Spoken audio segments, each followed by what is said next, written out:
I am Vinnie Tortorich. Folks, your good intentions have been stolen. But don't worry, I'm here to help you get them back. You may be soft and succulent at the beginning of this process, but hang in there. Before long, you will be lean and mean, guaranteed. Just like my buddy on the other mic. I'm talking about one Mr. Chris Shaffer. Yeah. So Chris, I was working. I took about 2 hours today. It's weird how, you know how my time works, right? It's like I'm busy. Then I find a moment, then I'm super busy again. And usually in those moments, I'm working out. But today was a weird day. I was heavy up front early in the morning with work. I did one of those high interval training workouts at around noon. And I had about 2 hours and I went, you know what? I'm going to take a break. I've gone like 10, 12 days, no break. You know, I work, folks, most people work 5 days a week. I work 7 days a week, as you know. And I went, I'm going to work on the train a little bit because I now actually have an engine. You know, I have a locomotion. I have the engine. And it was the first time. It took forever to get the tracks done, you know, because this stuff is temperamental, right? And it runs on DCC, so all the computer stuff has to hook up. And although I can't run this kind of computer, I'm pretty good with electronics and whatnot. And got my train running. You know, I was able to go all the way around the track eventually. So we got that part done. It's a New Year's resolution, just like I did with the kayak. I wanted to learn how to build a wooden kayak, and I was taught by Joey Schott over at Turning Point Boat Works. I can never repay that guy for what he taught me. And here I am now doing the same thing with the train. A couple hours here, a couple hours there. And I'm enjoying the process. Matter of fact, about 10 days ago, I was painting on, you know, your little tiny brushes, painting the tracks to make them look rusted and antiquated and dusty and greasy and everything else, right? All of that has to be done. You know, people who do this for a living, I wish I had that brain, Chris, because it's so relaxing, right? To just take a couple of hours and just, you're dealing with these minute things and you're just making things, and you got to do the whole track and it all has to look the same. And it's tedious and it really opens your mind up. So folks, if there's anything you ever wanted to do, and I get it, the hustle and bustle of a job, a wife, a life, kids, whatever it is, it all gets in the way. I'm sorry I had to wait until we were empty nesters to start doing some of this stuff. I wish I had figured out, and look, I cannot cry you a river. I figured out how to be an ultra cyclist right in the middle of trying to do 1,000 other things. I guess the point I'm trying to make is where there's a will, there's a way. I used to tell myself all the time when people go, oh, Vinnie, you know, my clients will go, you work so hard. And then you go home at 9, 10, 11 o'clock at night and get on that spinner just to go do these stupid races, right?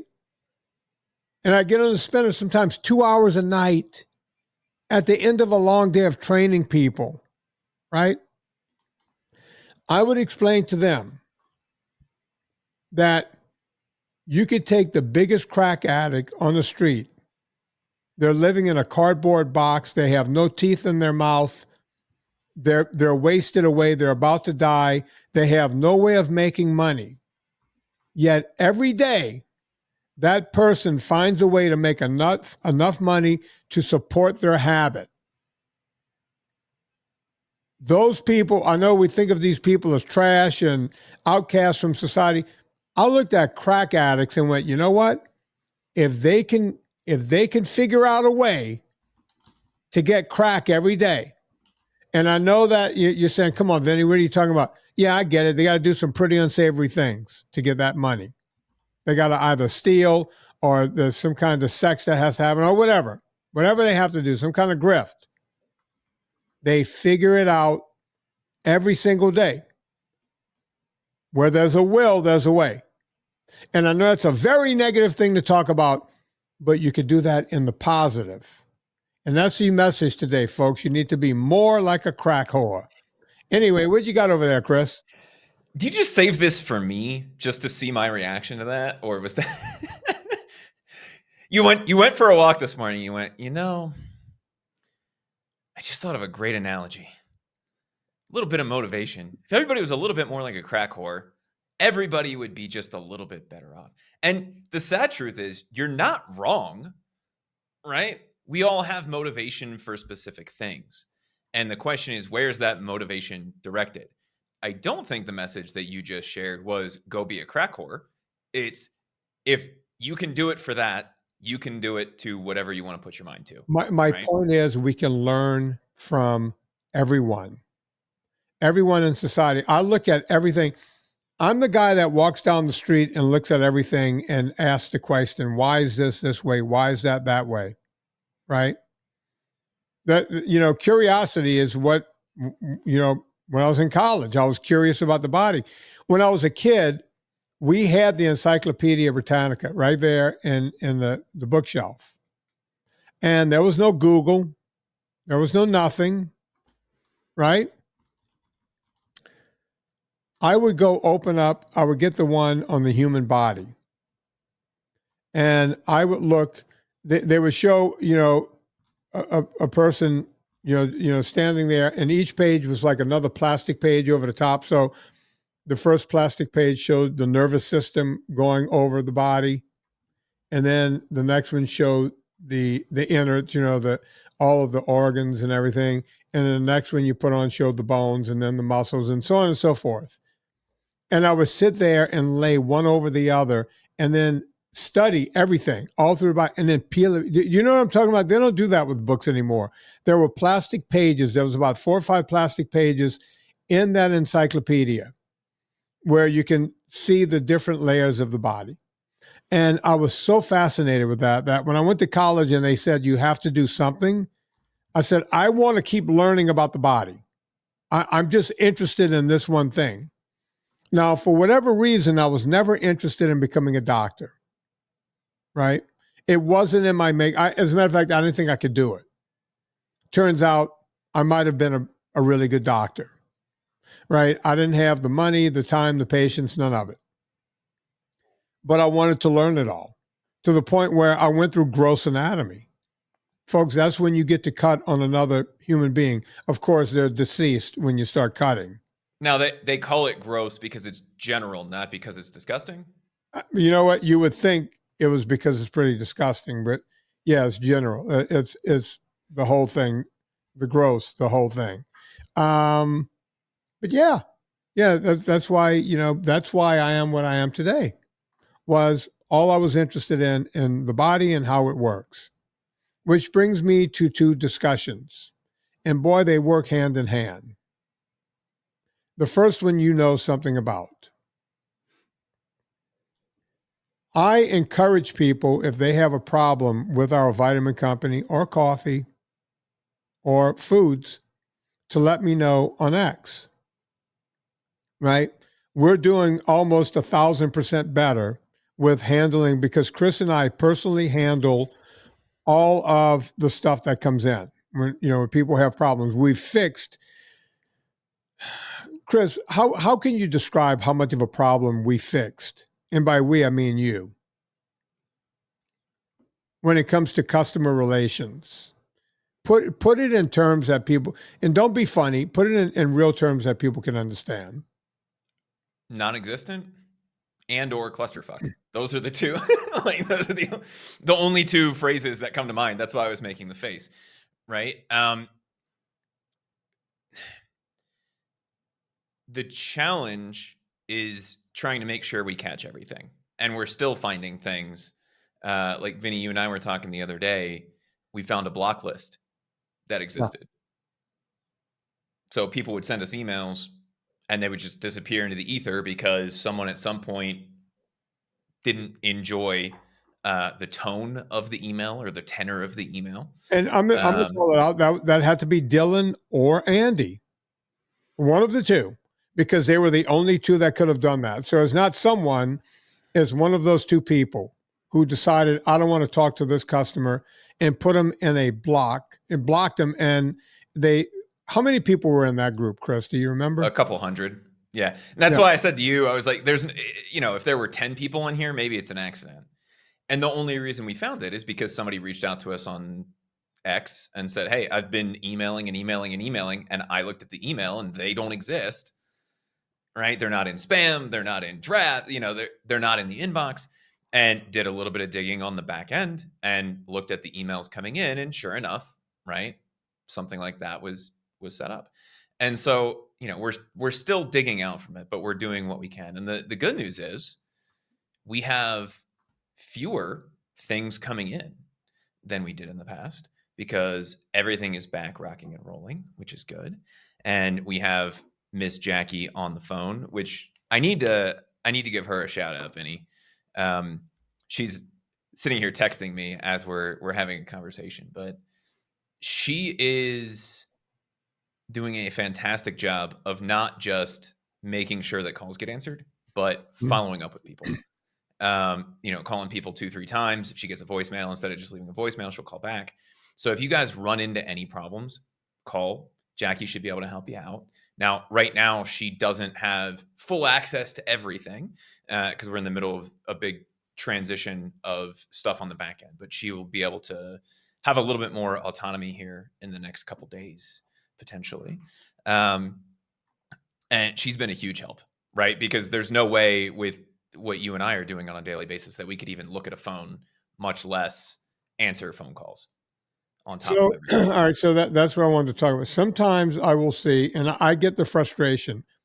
Chris gets the frustration, but someone will write to me on X, excuse me, and they'll say, I've called 4 times. No one's returned my call. I've written. No one's returning my message. So immediately I'll go to Chris. First thing I do is take them off of the thing and say, hey, send me a DM. I follow them so I can see the DM. That's the only way I can see DMs. I'll ask for their order number and their name, because sometimes people are like Foxy Girl 295, right? And I know it's not in our system as Foxy Girl 295, right? So give me your name. I will search that, but that doesn't mean I'm going to find anything. Yeah, we're not going to find you. So sometimes, not all the time, they'll say, I called no one. So, I'll say, Chris, has Jackie? Yeah, we have the call log right here. Jackie, not only, so I don't know if they're lying to me to get better service. I don't know if they're lying on purpose, or maybe they wrote this and then Jackie called, but it's like, I'll go, okay, did we not talk to this person? And they go, yeah. And I'll say, prove it to me. Here's the call log. Okay. And then I'll write to Chris, or I'll call Chris and I'll say, Chris, this person says that they've written, it's always 3 or 4 times before they call me. So I'm always assuming that it went to spam or it went to something or somewhere else, right? I'm always giving everyone the benefit of the doubt. I'll say, Chris, please look into Foxy Girl's thing. Here are the 2 order numbers. And Chris will say to me, yeah, they've written to me. I've written back. Here are the emails back and forth. Chris cannot make that up. Here is them writing to me. Here's me. We had one today where the person said, I'm not getting any help whatsoever. And I said, Chris, this woman says 4 emails, no help. He goes, yeah, they keep trying to deliver and she keeps refusing the delivery. Right?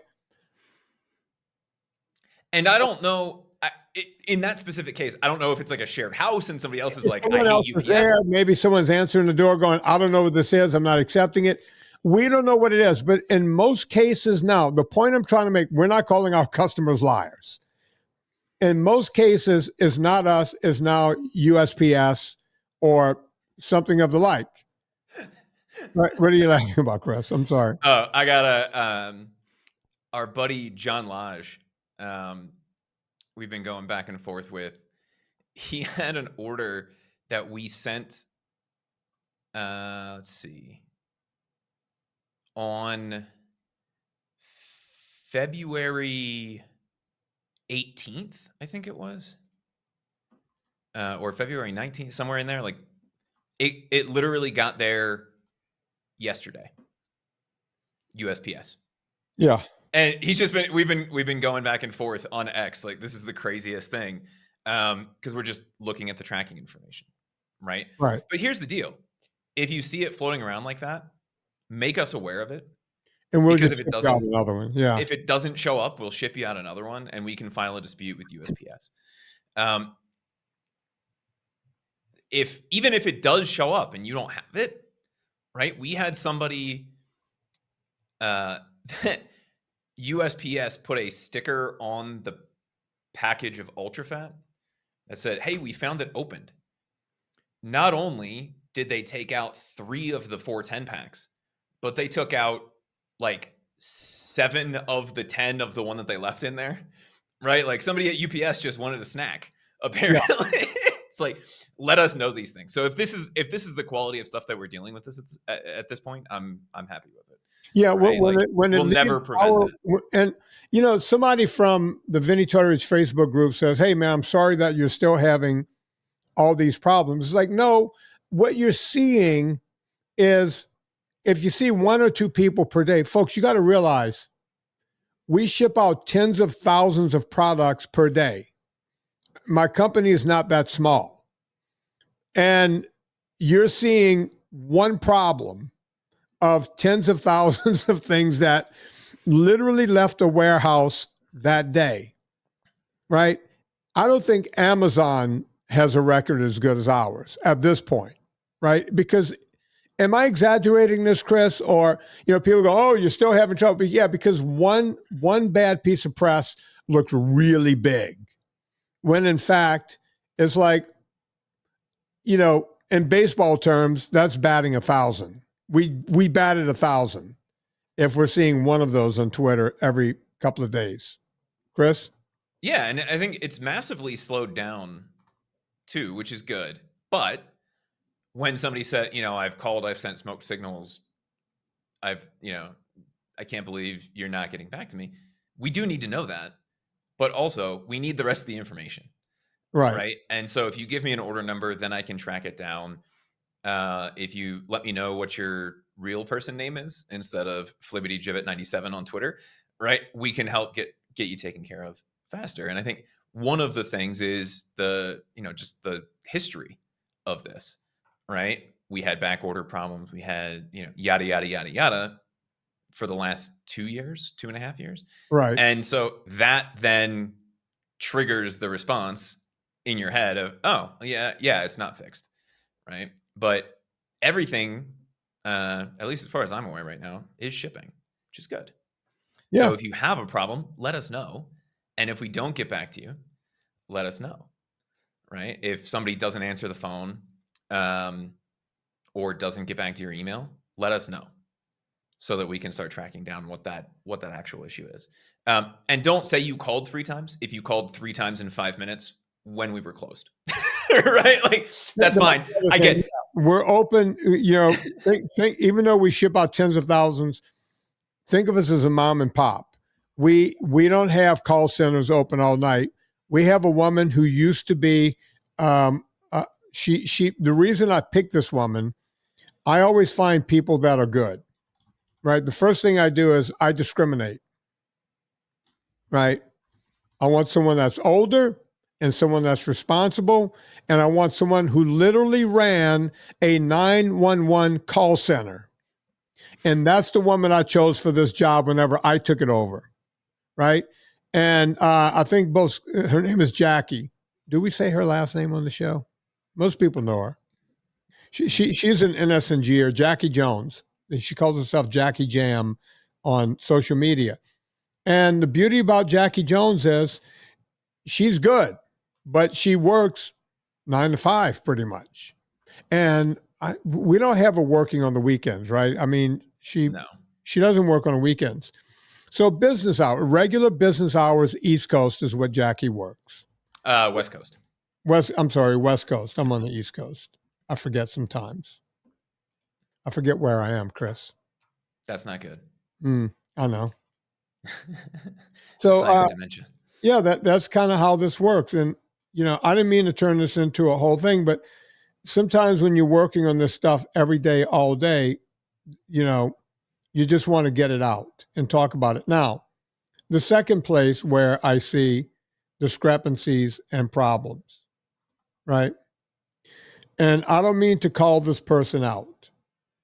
He knows who he is, and I'm not going to say his name. He'll hear this and he'll go, "Oh, Vinnie was talking about me on the podcast."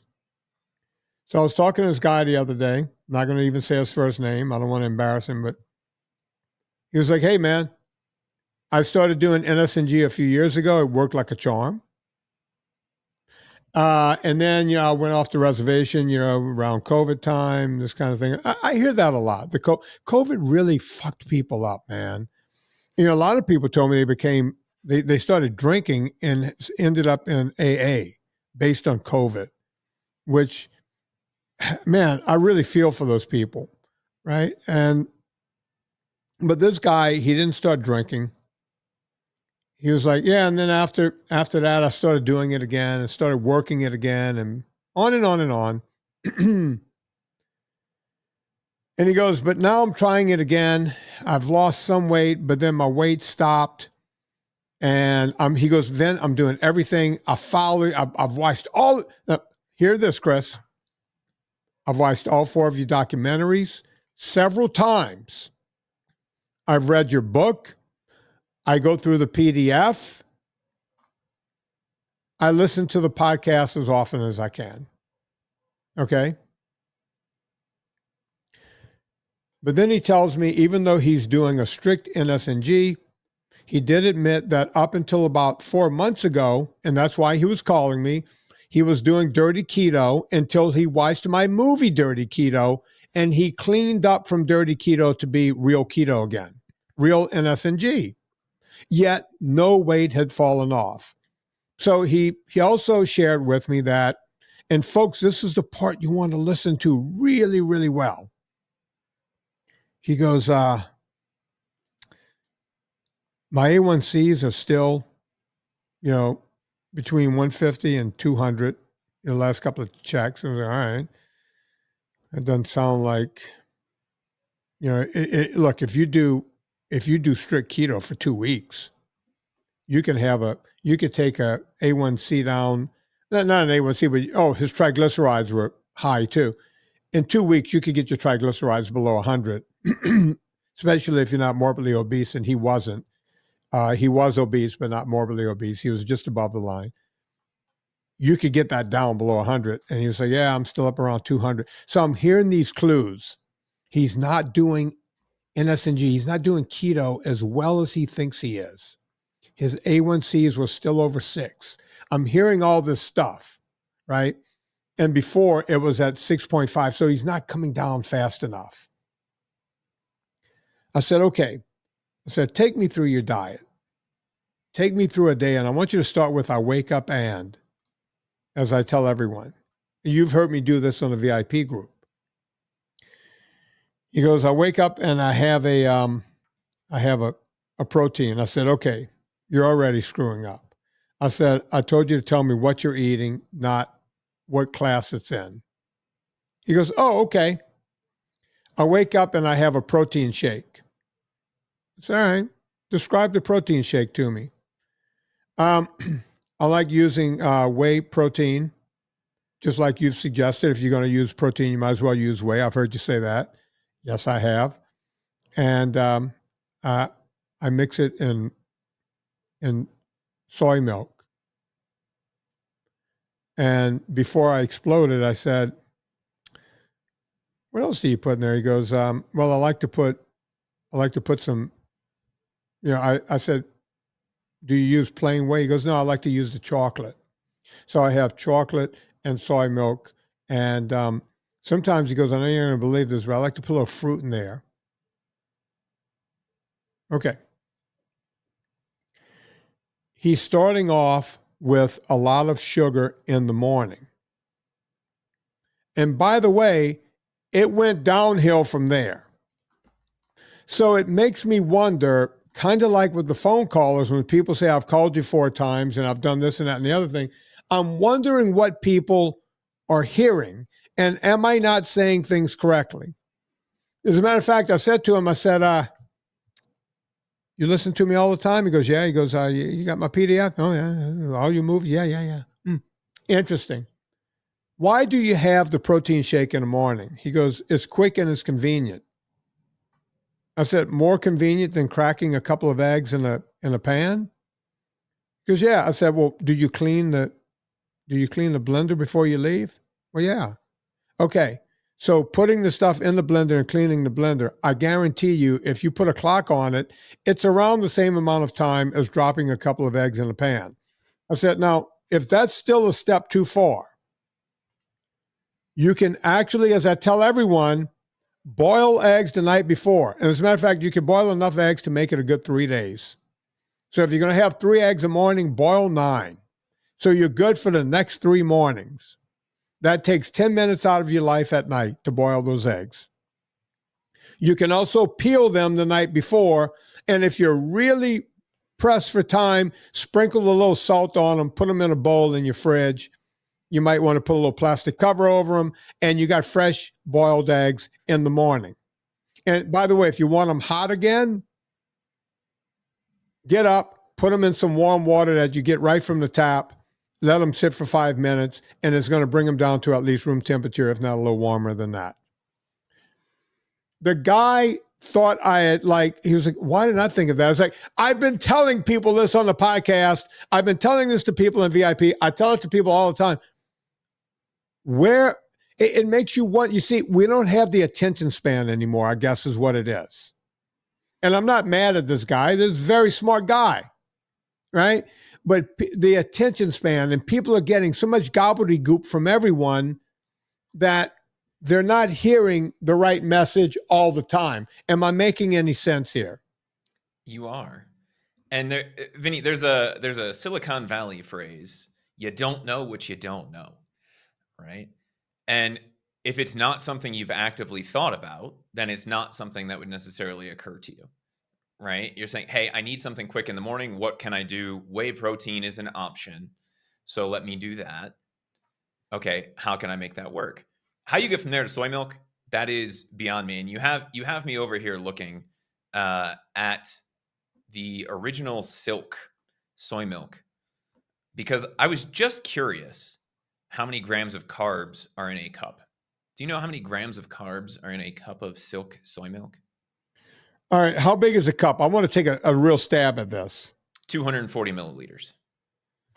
Don't give me, what are you living? A cup. Like it's actually a cup. It's a cup. So it's 8 ounces. Is that what you're saying? I don't know. They say 1 cup is the serving size. Okay. So a cup is 8 ounces. So we're doing total carbs, Yes. not sugars and anything. Yep, just carbs. We're not into net carbs here. 8 ounces. I'm going to go with a much higher number than I think it is so that I can sound very smart. I'm going to say 18 grams of carbohydrate. So it's 9 in their original. Okay. Now they have flavored ones, right, that have more. Right. 6 of those are from sugar. Right? So a sugar spike right out of the box. Then you throw fruit on top of that. Not that I don't have an issue with fruit, right? Like especially if we're doing berries or but when you whiz up fruit, now you have more of a spike that's going to happen. And if you take he told me which protein it was, but I can't. It was a grocery store bought whey protein, so it wasn't like a high end pure whey, where the cheese did not even miss the rennet yet, fresh. Because by the way, folks, that's why they get whey protein. It's a byproduct when they add the acidity to the whey to the milk to the curds. To the curds. It's rennet. That's where we get whey from. So it's a grocery store brand. It might have been name a couple of grocery store brands, and I'll remember which one it is. I can tell you grocery stores, Kroger. No. Just put in chocolate whey into the Google machine and tell me what you come up with.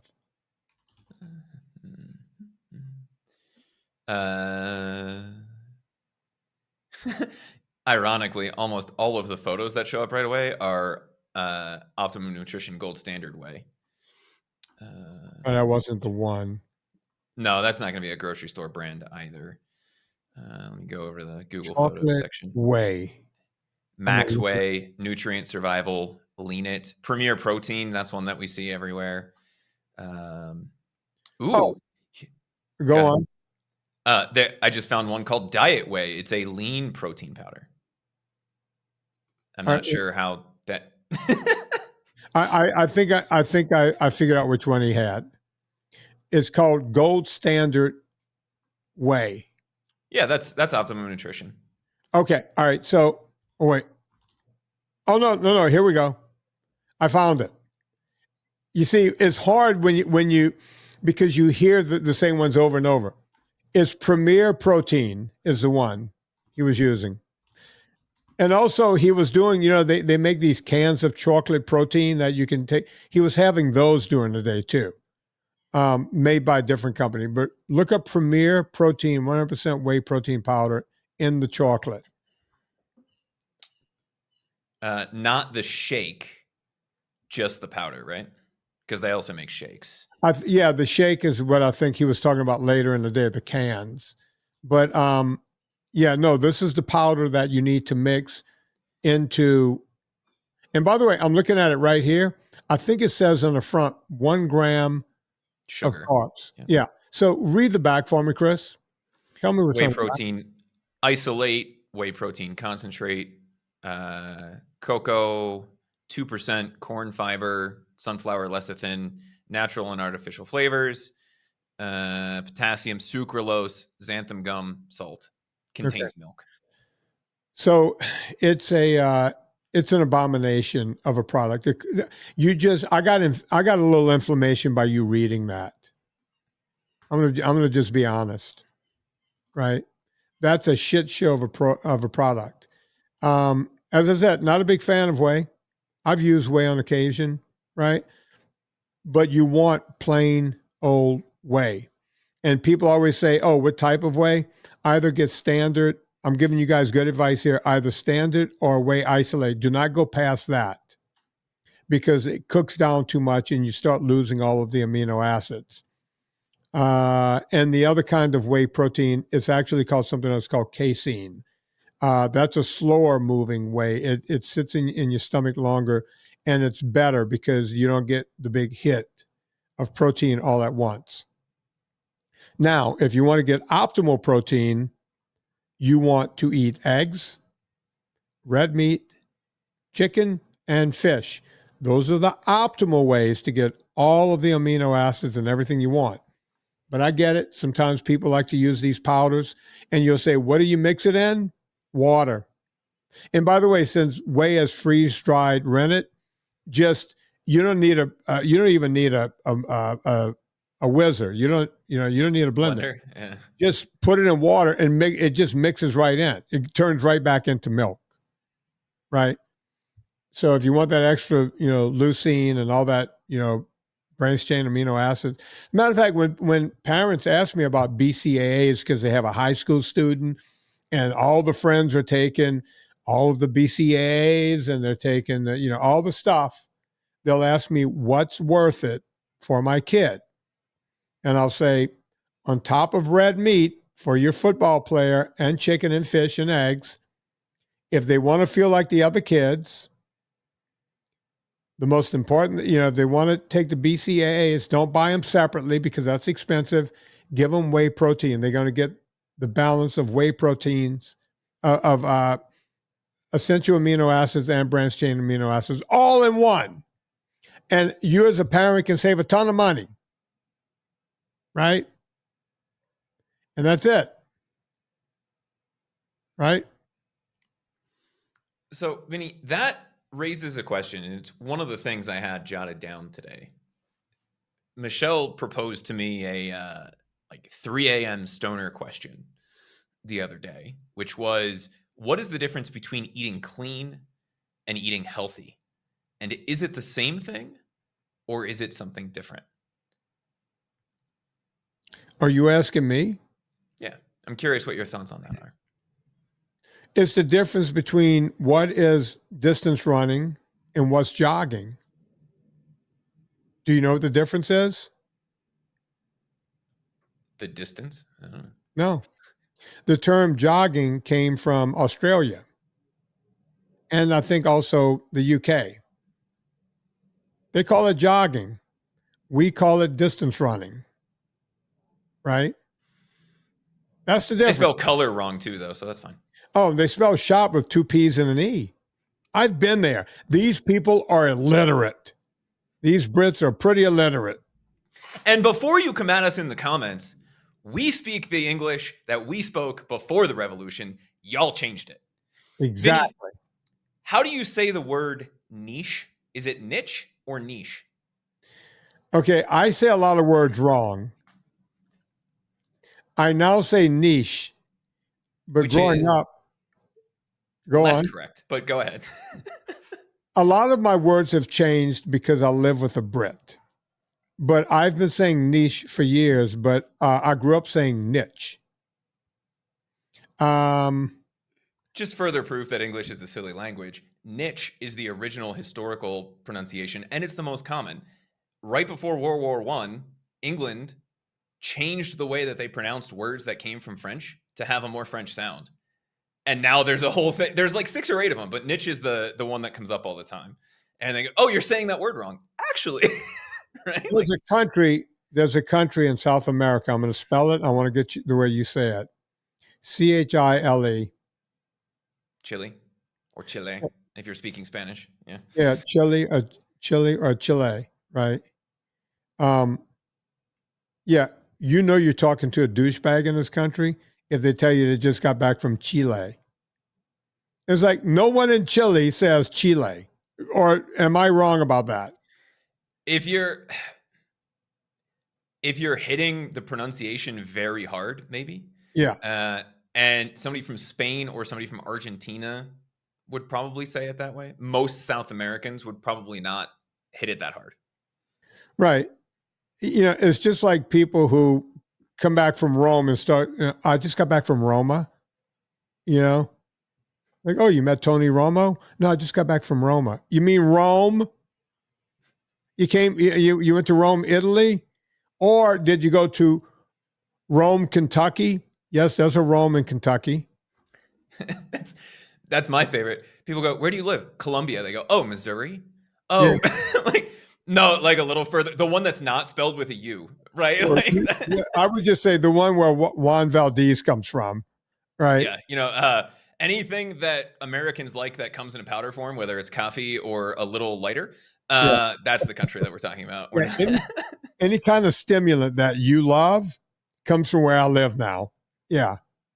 Speaking of which, the president here the other day said he wants to legalize the one that's not currently legal because it's no different than whiskey.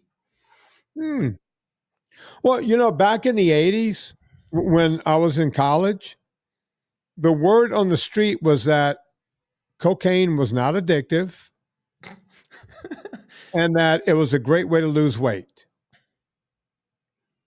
One of those two things is not completely inaccurate. Right? Tell that to John Belushi. Oh, I was talking about the other one. Oh. If you want to lose some weight, just because you're too distracted to eat, right? That's probably a good way of going about it. But that's okay. Taking anything to lose weight is, I don't know quite how to say this. Other than eating right and exercising, anything that somebody has ever said, "Oh yeah, it's a great way to lose weight." Smoking, great way to lose weight. Cocaine, great way to lose weight. GLP-1s, fantastic way to lose weight. For about a week until we start figuring out what the side effects are. Right? There are no shortcuts to this. Chris, let me put it to you a different way. As you know, besides the body, the other thing I've always been interested in was money. Not any kind of greed pursuit of money. But you work for me and you see how I respect money, right? Why do I respect it so much? There was a time in this world where we had to wake up every morning as humans and figure out how we were going to be number one, safe, number two, have shelter for the night, and number three, eat, and not in that particular order, right? We had to figure it out. And then we started figuring out, oh, instead of just roaming the planet, we can all congregate in one area. And we started figuring out agriculture. And this person was like, you know what? I'm going to keep these animals over here and you keep that vegetation over there. And then I'll trade you some meat for your vegetation. Oh, by the way, you guys are over there hunting. I want to keep warm. How about you give me some of those skins? That's the way the world that, we bartered with different things. And then in order to make it more convenient, at some point, we came up with currency so that you didn't have to walk around with a ton of pelts to go trade for a piece of meat or some vegetables, right? Am I saying that pretty much correct, Chris? Is that the way it all went? So I'm interested in how we act and react as humans. And that's money, right? And people get weird around money. We see it all the time. If someone wins the lottery, I look at the lottery the same way as I look at people who steal, right? It's ill-gotten gains. You didn't really do anything for the money. And I've watched whole documentaries on this, what happens to people's lives when they win these big, giant lotteries, right? Millions and millions of dollars, right? They end up broke and everyone in their family hates them. All their friends hate them and everything else because they didn't know what to do with it. It just came too quickly and they didn't do anything to get it other than go and buy a scratcher or whatever in the hell they call it, right? It's the reason I don't like gambling. It's the same thing. So I said all that to say this. When you want to have a lot of money, right? Having a lot of money means a lot of things. It means security. You can live in a safer place. It means a shelter over your head. It means you don't have to worry about food every day. You know where to go to get food.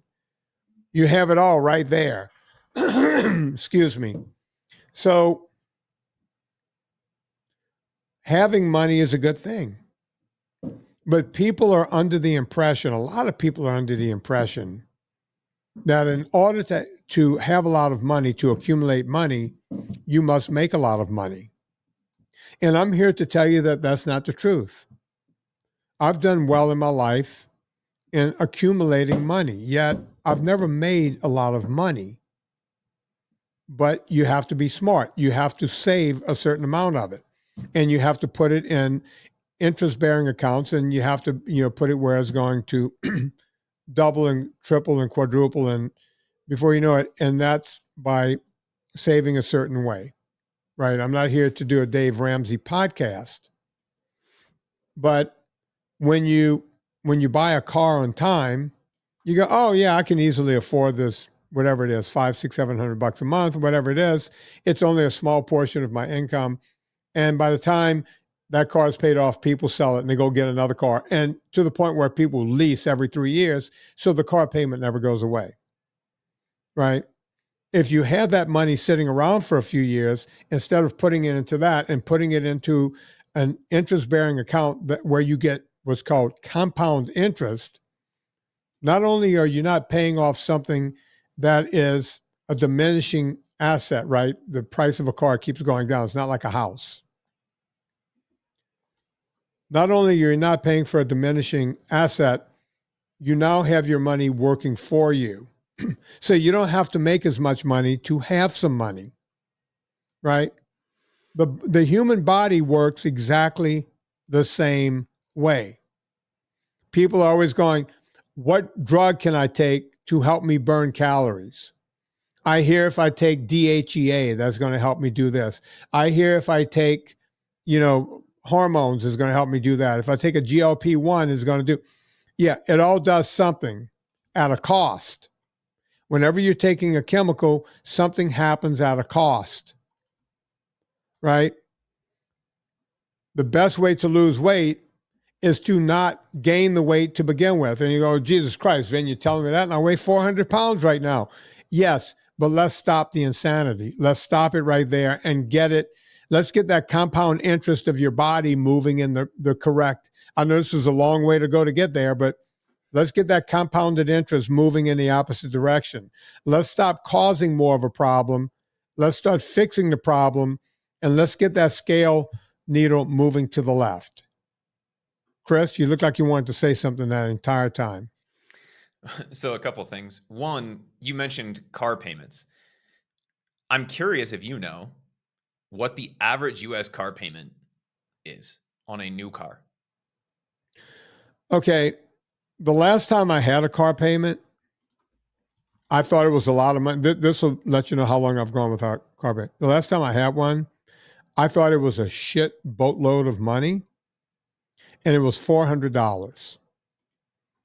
I know that that's not the number today. And by the way, I had a 0.9% interest rate because when you have good credit, they give people with good credit. It was for 36 months. And it was, so it was 36 months. I had paid for half of the truck up front. And I ended up paying it off, even though it was not even 1% interest. It was through Chrysler Credit. It was for my 2000, Ram diesel, 2500. I paid half up front, put the rest 3 years. I paid it off in 2. It was around $398 a month. So I know it's not that. I do know from my brothers that they are now giving 72 and 84 months. So these are mortgages on cars. So I asked my brothers, like, how can people afford? I see people rolling around in Suburbans that I know they can't afford. Right? I know I have friends. It's like, you have cars that I would never buy. I know you can't afford it. I don't feel like I can afford it. Of course, I make the one payment, right? I'm on the one payment plan. But 72 months and 84 months, I paid $400 for 36 months. I'm going to say the average in America, based on the 84-month thing, I'm going to go high. I'm going to go really high. 550. Higher? Okay, so you're making a face. I'm going to go, all right. 650. So here, let me throw this out to you. Okay. The average auto loan as of December 17th, 2024 is 68.2 months for a new car. And explain this one to me. 67.2 months for a used car. So essentially, whether you're buying new or used, you're still paying it off over the same amount of time. Okay. I know one of my brothers, both of them are in car sales. They're telling me if you buy a car with 100,000+ miles, like a Camry or something, you're still looking at a $20,000 car. So I can't even wrap my head around. Let's just focus on a new vehicle. Okay. Because used is going to be all over. Right, so you laughed into the camera when I said 550. Yeah. I'm going to go up a clear 100 and go to 650. Go up another 100. You got to be fucking me. And the average is 70 months, close to 70 months? 737 for new, 520 for used. Okay, hang on, Chris. Do me a solid. Do 720 times 70 months, or whatever it is, 68 months. Yeah, so 68. So 72, which would be the full loan term, is 54,000. Right? What did we say it was? 750 times 68? No, 720 you said. Let me do the actual. So 737 is the actual number. Times 68 and change, we'll round that down. So 50,116. Okay. Why?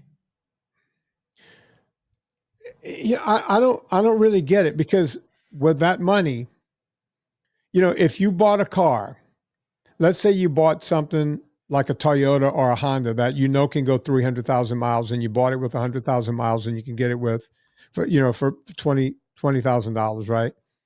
And let's say you have a few thousand you could put on it. Let's say you have a regular job, you don't have a lot saved, but let's say you could put 4,000 down on that, right? So now you're carrying $16,000, and you do that for the shortest period you can, and then drive the wheels off of it. Over the next several years, if you can somehow put 720, all right, so do this. I don't know if you can amortize this, Chris. Try. Take 720, and let's say you kept that clunker. I'm calling it a clunker, but these are nice cars. Toyotas and Hondas are nice cars. Let's say you kept that car and you were putting 720 into spider indexes over the next 3 years, over the next 36 months. And we do know that those bring in what, on average, 7%? Yeah, let's go low Okay. and just say 6%. Okay. Right. So we're doing 720 a month. Much better than 7. They actually do 8 or 9, but so say 6. With an annual compound, right? Yeah, do an annual compound over 3 years. That's not a very long period, but what do you end up with if you put 720 instead of putting it into a car that's going to depreciate and put it into that? What do you end up with?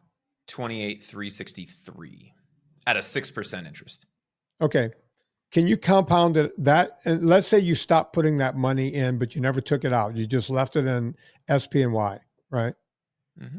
All right. So compound that out for another 10 years, not another 7, but another 10 years. Where do you end up? So 13 total? No. Yeah. 13 because total. it was 3. Yeah. Almost $165,000. Okay.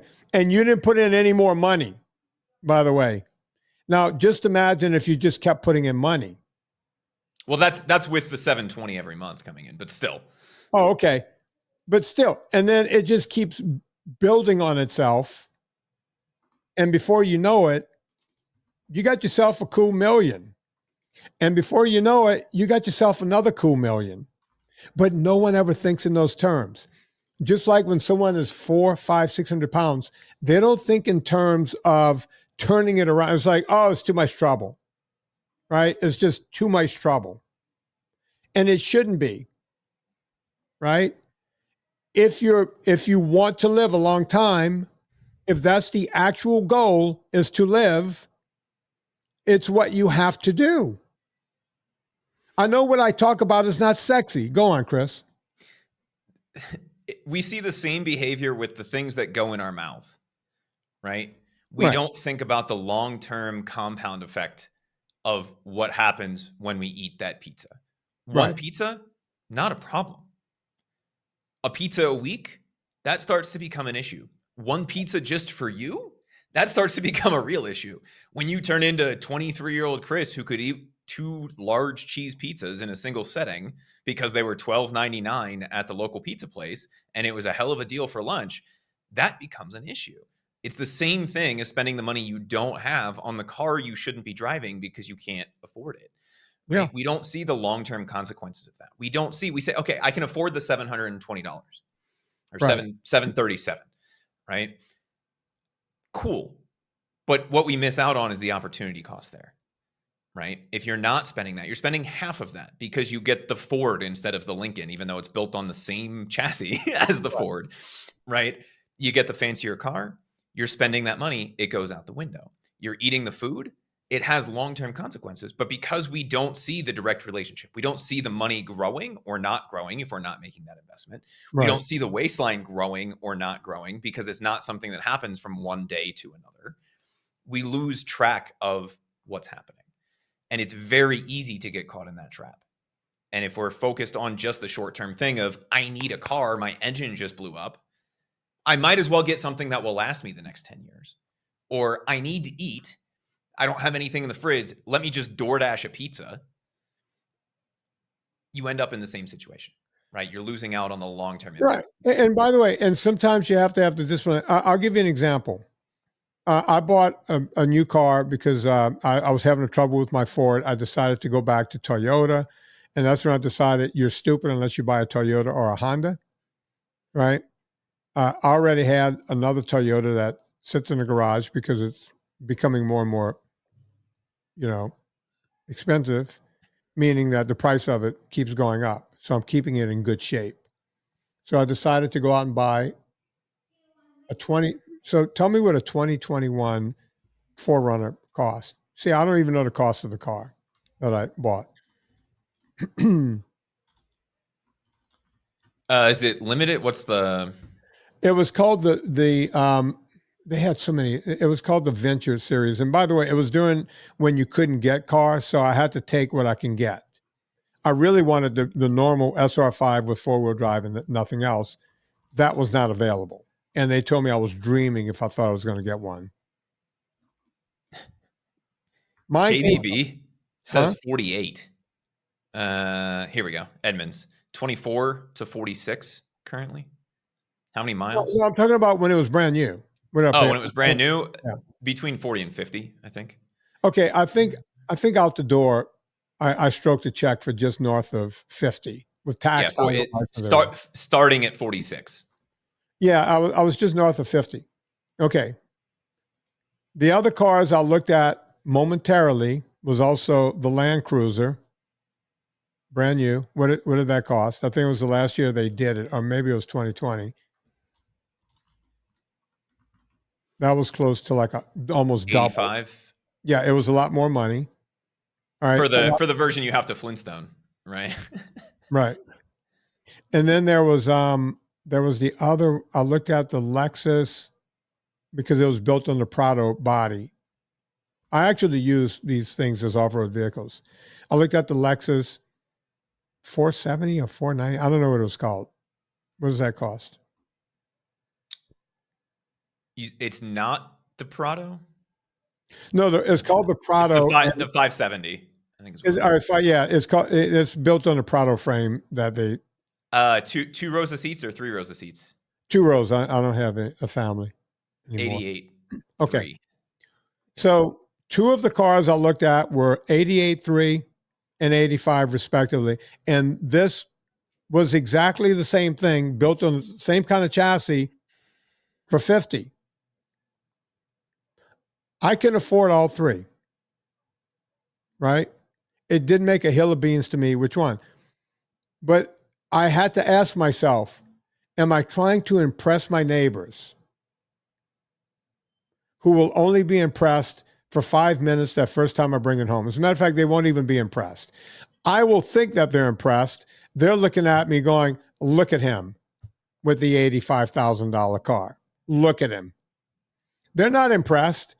I want to believe they're impressed, right? They now hate me a little bit. In their heart, just a little bit, there's a little, I don't like that guy with this expensive car, even though my neighbors have those fucking cars. That's where I saw them. That's why I was like, you should look at that. That one looks good. When I saw the price tags on them, I went, okay, can afford it. I'd rather see that money make money. That $35,000, I want that to make money, right? I've never been happier. My 4Runner is way more car than I ever need, right? And when it hits 250,000 miles, I'll sell it and go get another one, right? That's it.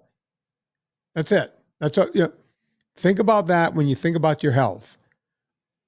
What are you doing? Why are you doing it? You got to ask yourself the right questions. I'm not living for my neighbors. I need to make me happy. It comes down to that old joke, and I'll end the podcast on this. Guy goes to the whorehouse, Chris,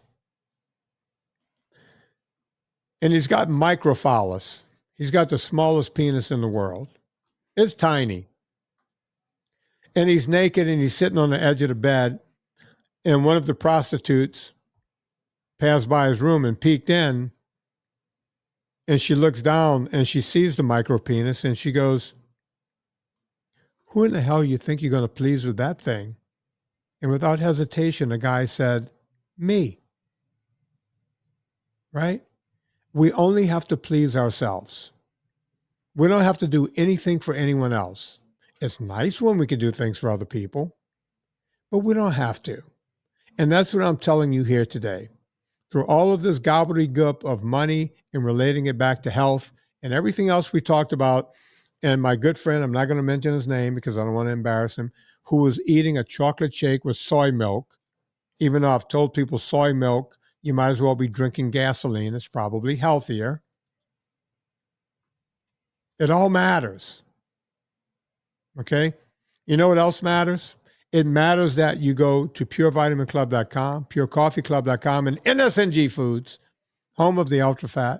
Even if the post office, look, they love it so much at the post office, they will bust into your package and steal some. That's how good this product is, the ultra fat. Right, Chris? Oh, this is coming from NSNG Foods. You know what I haven't ordered for a while? Some ultra fat. You know, I'm gonna have a long day of slinging packages today. I think I'll just grab one. You know that's what happened. It happened. They've got the sticker for it, right? That reminds me very quickly of my favorite TSA story, Vinny. Go on. Are you familiar with Tasty Cakes? You know Little Debbie.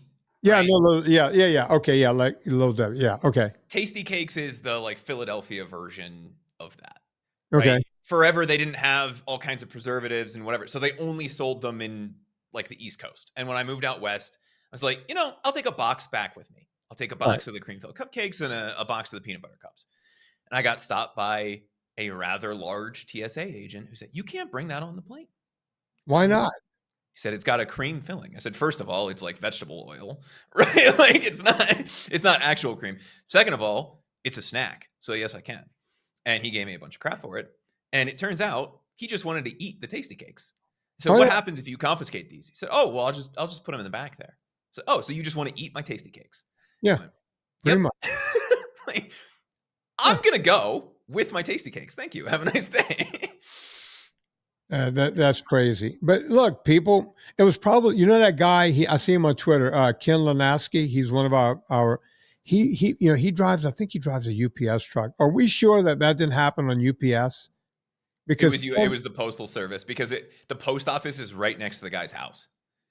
And it was just sitting there for like 4 or 5 days. And then it showed up, oh, hey, this may have been opened. And he got like 2 pouches, not a 10-pack, not 2 10-packs, 2 pouches. 2 pouches.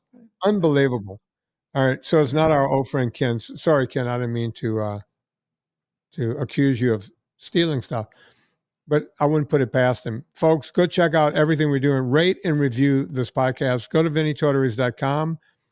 You can put your name into the VinnieTortorich.com/VIP. It is not open right now. People are going, "Oh, come on, open it again. You're going to be putting the workout. I want to get the free workout." You never know when I'm going to open it, right? I like to keep it exclusive. So I tell people when I open it, get in. Put your name. Chris, how many names do we have on the list right now? Do you know? Right around 1,000, I think. Okay. 1,000? No, that's the waiting list, right? Mm-hmm. Yeah.